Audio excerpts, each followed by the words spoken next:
क्या हो अगर आप बार बार मरे और फिर किसी और के शरीर में वापस जिंदा हो जाए। कहानी की शुरुआत होती है चोई नाम के एक जवान लड़के से, जो एक बड़ी कंपनी में इंटरव्यू के लिए जा रहा था। रास्ते में उसे अपनी मैनेजर का फोन आया, जो उसे गुड लक कह रही थी। पर तभी अचानक उसकी आंखों के सामने सड़क पार कर रहा एक आदमी गाड़ी से टकरा गया और सीधा चोई के पैरों के नीचे आ गिरा। चोई ने उसे बचाने की बहुत कोशिश की, लेकिन उस बेचारे आदमी ने उसकी बाहों में ही दम तोड़ दिया। इस घटना से चोई को इतना गहरा सदमा लगा कि इंटरव्यू में वो आसान से सवालों का जवाब भी नहीं दे सका, और सीधी सी बात है कि उसे नौकरी भी नहीं मिली। फिर अगले 7 साल तक चोई काम ही ढूंढता रहा। उसने कभी मजदूरी, कभी वेटर बना और कभी टैक्सी चलाकर अपना जैसे तैसे कर्ज चुकाया। उधर उसके दोस्तों ने अच्छी अच्छी नौकरियां करके परिवार तक बसा लिए। इधर हजारों रेज्यूमे बेचने के बाद भी चोई को अच्छी नौकरी नहीं मिल रही थी। इसी तरह वक्त गुजरता रहा, लेकिन उसकी जिंदगी में कोई बदलाव नहीं आया। फिर एक दिन उसे उसी कंपनी में दोबारा इंटरव्यू के लिए बुलाया गया, जहां वो 7 साल पहले गया था। जब मैनेजर ने देखा कि वो इतने साल से लगातार अलग अलग छोटे मोटे काम करके गुजारा कर रहा है, तो वो चोई की लगन से काफी प्रभावित हुआ। ये देखकर एक बार फिर चोई की उम्मीद जाग गई। लेकिन फिर थोड़ी देर बाद ही उसे खबर मिली कि जिस कंपनी में उसने पैसे इन्वेस्ट किए थे वो तो ठप हो गई है और उसका सारा पैसा डूब गया। ये सुनकर वो गुस्से से भर गया और सीधा इन्वेस्टर के घर जाकर गुस्से में उसका दरवाजा तोड़ने लगा। तभी पड़ोसियों ने उस पर पुलिस बुलवा दी। बेचारे चोई की जिंदगी में कुछ भी अच्छा नहीं हो रहा था। अब चोई हताश होकर अपनी मंगेतर जेनी के घर गया, तो उसने देखा कि वो किसी दूसरे आदमी की महंगी गाड़ी से उतर रही थी। जब जेनी ने चोई को देखा तो उसने चोई की मदद करने के लिए उसे कुछ पैसे दिए, लेकिन चोई ने उससे नाराज होकर कहा कि वो उसे भूल जाए, क्योंकि वो नहीं चाहता कि जेनी अपनी जिंदगी एक नाकाम इंसान के साथ बिताए। फिर जब चोई वापस अपने घर पहुंचा तो उसने देखा कि उसका सारा सामान दरवाजे के बाहर पड़ा था। असल में मकान मालिक ने किराया न देने की वजह से उसे घर से निकाल दिया था।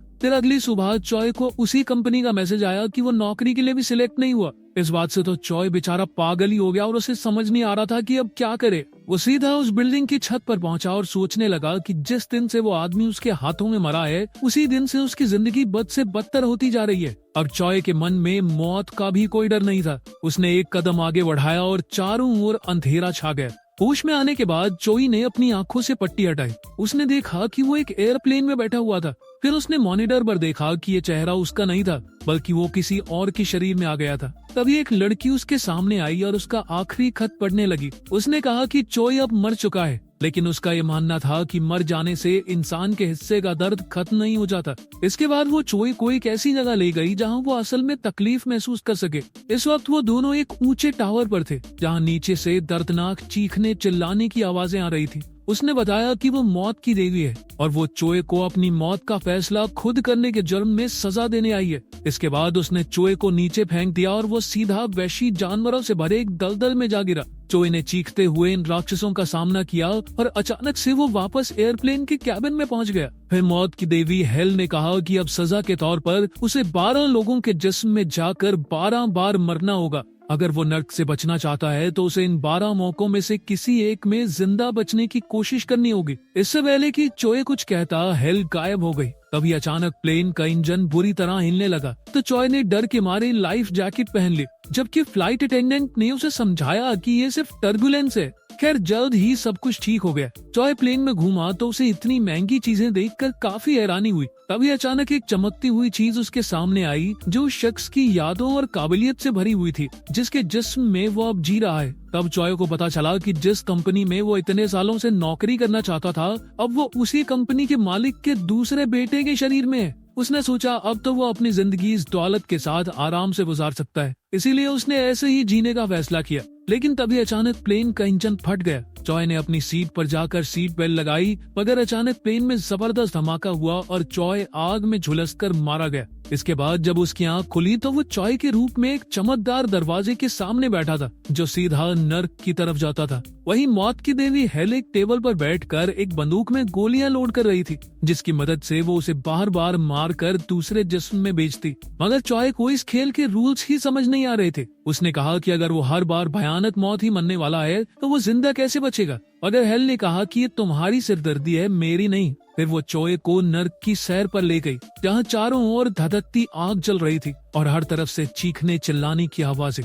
फिर हेल ने कहा कि उसकी गलती यही है कि इससे पहले मौत उस तक पहुंचती वो खुद ही मौत के पास पहुंच गया, इसीलिए अब सजा तो भुगतनी होगी। फिर हेल ने उसे गोली मार दी और अचानक चॉय ने देखा कि वो आसमान से नीचे गिर रहा था। तभी वो चमकता पत्थर उसके दिमाग में घुसा तो उसे पता चला कि वो बेहद खतरनाक स्टंट्स करने वाले एक आदमी के शरीर में आ गया था। इस वक्त वो बिना पैराशूट के आसमान से कूदने का स्टंट कर रहा था, जिसे दुनिया भर के लोग देख रहे थे। अगर वो जिंदा बच गया तो उसके स्पॉन्सर उसे ढेर सारा पैसा देंगे। उस आदमी की काबिलियत पाकर चॉय को लगा कि शायद वो ये स्टंट कर सकता है, लेकिन वो नेट में गिरने की बजाय कहीं दूर जा टकराया और उसकी मौके पर ही मौत हो गई। उसकी आंख खुली तो वो फिर नर्क के दरवाजे पर था। वो बहुत गुस्से में था क्योंकि उसके पास अपनी जान बचाने का मौका ही नहीं था। हवा में तो पैदा हुआ हूँ मैं। चॉय ने कहा कि उसकी असल जिंदगी में उसने दुख के अलावा और कुछ नहीं देखा। वो एक गरीब घर में पैदा हुआ, उसे कभी ढंग की नौकरी नहीं मिली और तो और उसने अपनी मंगेतर को भी खो दिया।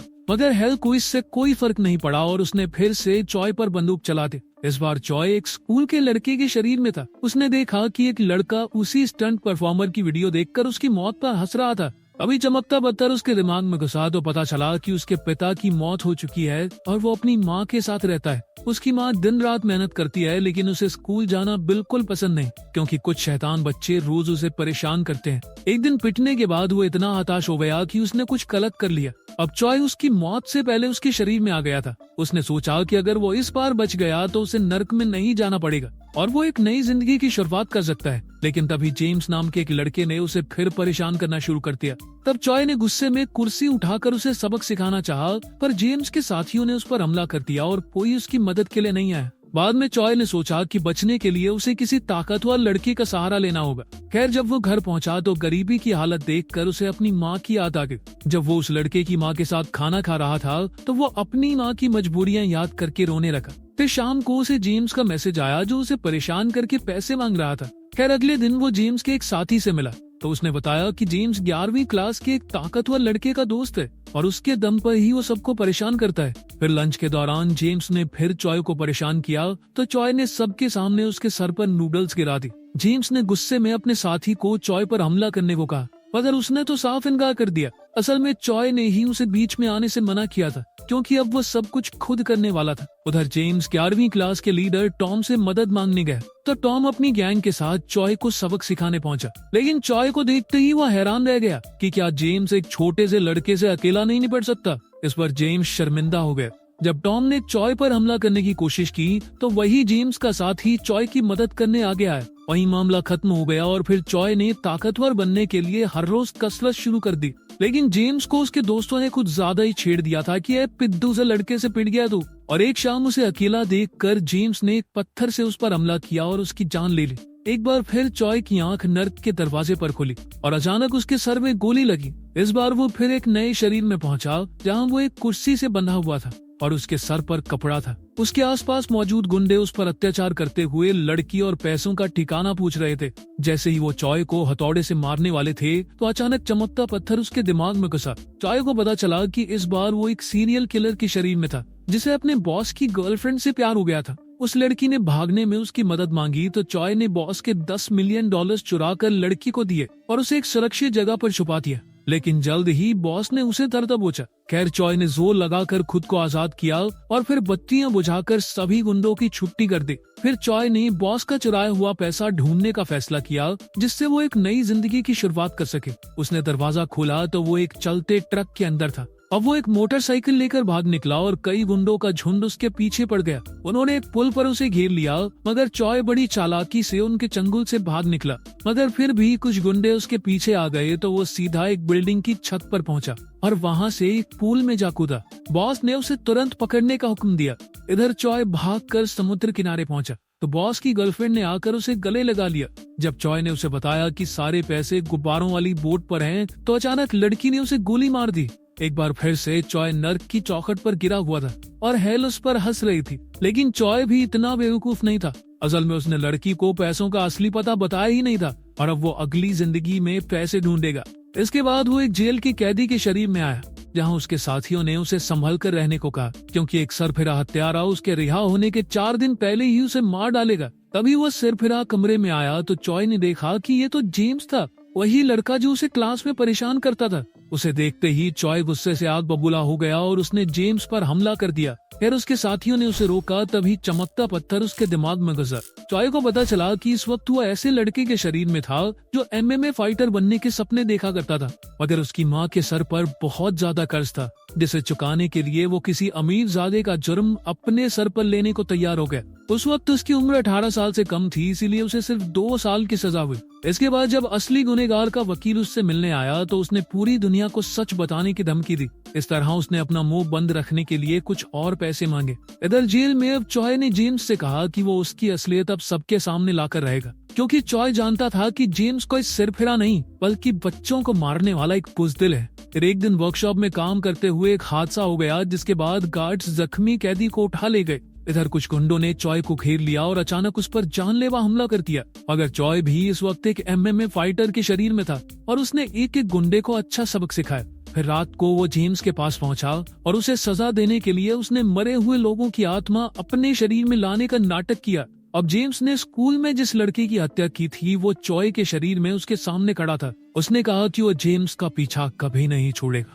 ये सुनते ही जेम्स को डर के मारे दौरे पड़ने लगे। आखिरकार चॉय की रिहाई का दिन आ गया और चॉय की मुलाकात असली गुनहगार के वकील से हुई। वकील ने उसे और पैसे देने की कोशिश की, मगर चॉय ने इनकार करके कहा कि अब वो अपनी जिंदगी खुद बनाएगा। इसके बाद वो उसी समुद्र किनारे पहुंचा और उसने वही $10 मिलियन ढूंढ निकाले जो उसने अपनी पिछली जिंदगी में छुपाए थे। वो पैसे लेकर अपने घर पहुंचा और आगे की जिंदगी के बारे में सोचने लगा। खैर रात को उसे अपनी माँ का सपना आया और वो रोते रोते जाग उठा। फिर उसे MMA फाइटर की माँ का फोन आया और उसने उनसे मिलने का वादा किया। उसने पैसे आधे आधे करके 2 बैग्स में भरे, एक MMA फाइटर की माँ के लिए और एक बैग उसने स्टेशन के लॉकर में छुपा दिया। अब वो उस इलाके में पहुंचा जहां वो फाइटर रहता था, मगर अचानक किसी ने उसके पेट में चाकू घोंप दिया। चॉय को समझ नहीं आया कि उस पर यह हमला किसने किया। अब उस आदमी ने बताया कि वो उसी लड़की का बाप है जिसे उसने गाड़ी से उड़ा दिया था। तब चॉय ने उनसे माफी मांगी और सच बताया कि असली गुनहगार कोई और है, उसने तो बस चंद पैसों के लिए ये जुर्म अपने सर लिया था। ये सुनकर वो आदमी घबरा कर वहाँ से भाग गया। तभी अचानक उस फाइटर का जेल का दोस्त वहाँ पहुंचा, मगर तभी उसने खुलासा किया कि वो तो चॉय को मारने के मकसद से ही जेल गया था। अब उसे ढूंढकर वो काफी खुश था, क्योंकि उसे मारने पर अब इनाम भी मिले। उसने एक ही झटके में चॉय के पेट में चाकू घोंपकर उसे मार डाला। तभी चॉय का फोन बजा और उस पर फाइटर की माँ का फोन आ रहा था।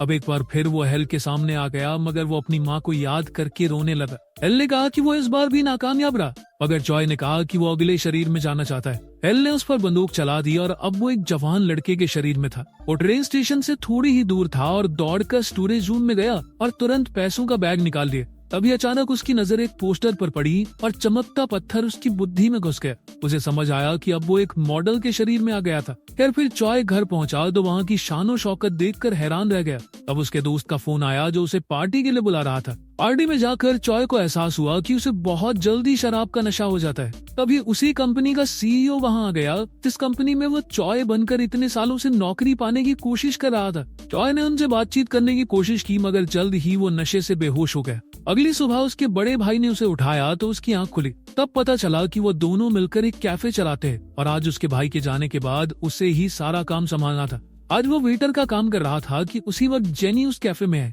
जब वो चॉय के रूप में जिंदा था तो जेनी उसकी मंगेतर थी। उसे देखकर चॉय की धड़कनें बढ़ने लगी और उसे अपना प्यार याद आया। उसे याद आया कि कैसे वो पहली बार जेनी से मिला था। उस दिन जेनी की किताब के पन्ने उड़ गए थे तो चॉय ने उसकी मदद की थी। फिर उसे याद आया कि कैसे उसने जेनी को आगे बढ़ जाने को कहा था, क्योंकि उसके हिसाब से वो 1 नंबर का निठल्ला था।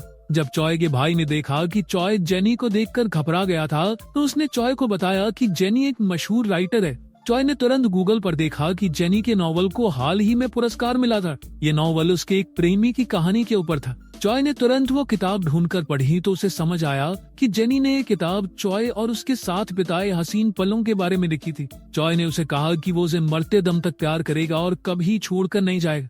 फिर जब वो कैफे में था तो उसे याद आया कि उसने जेनी की किताब पूरी होने पर उसे एक फाउंटेन पेन देने का वादा किया था। फिर चॉय ने शाम को ही पेन खरीदा और उसे जेनी के नाम लिखवाया, मगर उसने जेनी को वो पेन दिया नहीं।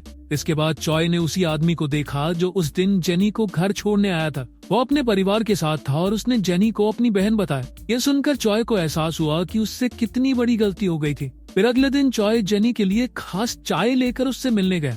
उसने कहा कि वो उसकी नई किताब के लिए उसे एक कहानी सुनाना चाहता है। फिर उसने एक आदमी की कहानी सुनाई जो एक के बाद एक अलग अलग शरीर में जाकर मौत का सामना कर रहा था। उसने सब कुछ इतनी बारीकी से बताया कि जेनी उससे बेहद प्रभावित हुई।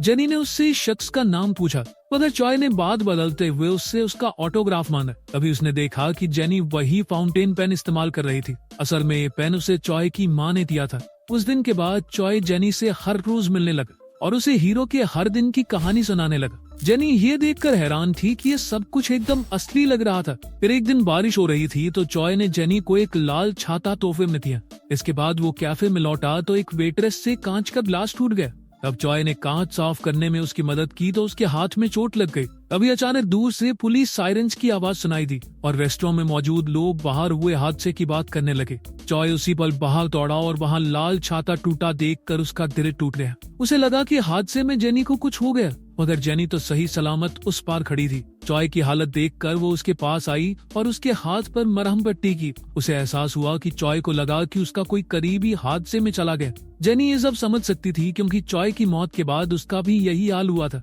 अब जेनी ने जाते समय कहा कि वो फिर से उससे नहीं मिलेगी क्योंकि उसकी कहानी उसे उसके प्रेमी की याद दिलाती है। कुछ देर बाद वो चॉय की कब्र पर गई और उसकी तस्वीर के सामने उसे याद करके रोने लगी। इधर चॉय दूर से ही उसे देख रहा था। उसके जाने के बाद वो खुद वहां गया और उसे अपनी असली माँ दिखाई दी। जब उसने उन्हें रोते हुए देखा तो वो खुद भी बाहर आकर फूट फूट कर रोने लगा और उनसे माफी की भीख मांगने लगा। बाद में उसने अपनी माँ को चॉय का दोस्त बनकर एक खत लिखा और उसे पैसों से भरे बैग में रखकर अपनी माँ के घर छोड़ा है। फिर अगले दिन वो जेनी से मिला तो उसे आगे की कहानी सुनाई। उसे सुनकर जेनी बेहद खुश थी और फिर चॉय उसे घर छोड़ने गए।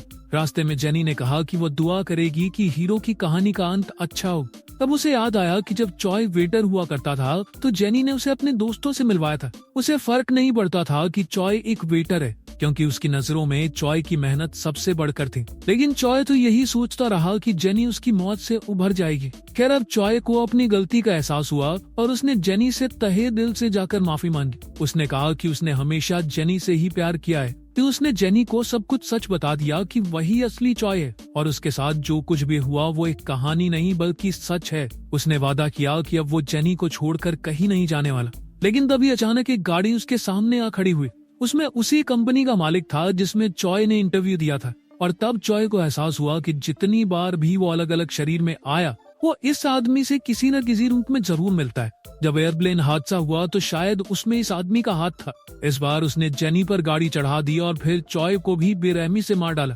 कुछ ही समय में पुलिस ने वहां हुए हादसे के सारे सबूत मिटा दिए और इधर चॉय की आंख खुली तो वो फिर से नर्क के दरवाजे पर था। वो समझ गया कि हर बार उसके जिंदा ना बचने के पीछे उसी गाड़ी वाले आदमी का हाथ था। उसने गुस्से में आकर उसकी जान लेने की कसम खाई और फिर दौड़कर मौत की देवी हेल पर भी गोली चला दी। इसी के साथ ये कहानी खत्म होती है। तो दोस्तों, कैसी लगी ये वीडियो कमेंट में जरूर बताएं। अगर वीडियो अच्छा लगा हो तो लाइक करें और चैनल को सब्सक्राइब करें। हम मिलते हैं आपसे अगली वीडियो में। धन्यवाद।